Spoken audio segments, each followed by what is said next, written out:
गुलाम। गुलाम उन लोगों को कहते हैं जिन्हें दौलत देकर खरीदा जाता है और फिर जिंदगी भर उनसे मनचाहा काम लिया जाता है।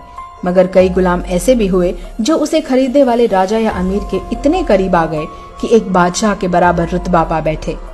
आज हम ऐसे ही कुछ गुलामों के बारे में जानेंगे जो अपने मालिक की मेहरबानी की बदौलत जर्रे से आसमान तक पहुंच गए। मलिक अंबर। मलिक अंबर इथोपिया का गुलाम था जिसे अहमदनगर के सुल्तान के वजीर चंगेज खान ने खरीदा। मलिक अंबर की वफादारी से चंगेज खान इतना खुश हुआ कि उसने मलिक अंबर को वो सब कुछ दिया जो एक सल्तनत के वारिस को मिलता है। बाद में अंबर मलिक मुगलों की नजर में आया और मुगलों ने उसे अपना जनरल तक बना दिया। कुतुबुद्दीन ऐबक मोहम्मद गोरी द्वारा खरीदा गया गुलाम था। कुतुबुद्दीन की कुत्तों से भी ज्यादा वफादारी के कारण गोरी ने पहले इसे अपना सैन्य सहायक बनाया और फिर दिल्ली का सुल्तान तक बना डाला। गुलाम वंश की नींव कुतुबुद्दीन ने ही डाली। दिल्ली के कुतुब मीनार का नाम इसी से है। मलिक काफूर। मलिक काफूर अलाउद्दीन खिलजी का गुलाम था। वो अलाउद्दीन खिलजी के इतना करीब था कि उसे देवगिरी का गवर्नर तक बना दिया गया था।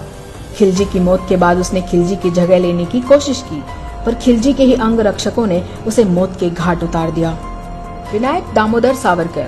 सावरकर ईस्ट इंडिया कंपनी यानी ब्रिटिश राज का गुलाम था। 1911 में उसे अंडमान की कुख्यात जेल में डाल दिया गया।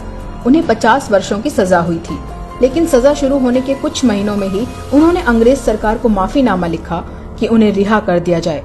उन्होंने अंग्रेजों से यह वादा किया कि यदि मुझे छोड़ दिया जाए तो मैं भारत के स्वतंत्रता संग्राम से खुद को अलग कर लूंगा और ब्रिटिश सरकार के प्रति अपनी वफादारी निभाऊंगा।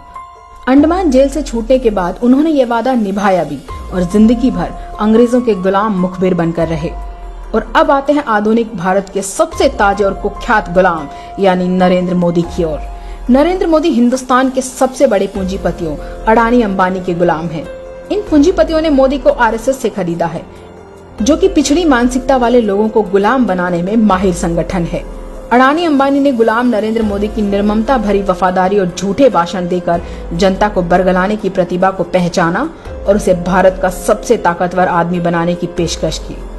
बदले में गुलाम मोदी को कैसे भी करके उन्हें भारत का सबसे दौलतमंद रईस बनाना था। गुलाम मोदी को नए भारत का अवतार पुरुष बनाने के लिए प्रिंट, टीवी और सोशल मीडिया पर करोड़ों अरबों रुपए पानी की तरह बहाए गए। जनता को दिखाया गया कि यही वो व्यक्ति है जो भारत को अमेरिका से बड़ी सुपर पावर बना सकता है।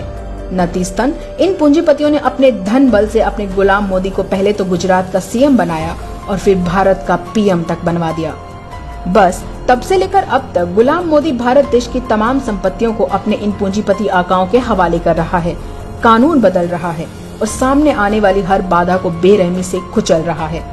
तो अब आप समझ ही गए होंगे कि देश क्यों बर्बाद हो रहा है, हम फिर से गुलामी के दलदल की ओर क्यों धकेले जा रहे हैं, क्यों देश की हर संपत्ति बेची जा रही है, क्योंकि देश पर एक राष्ट्रभक्त नहीं एक गुलाम राज कर रहा है।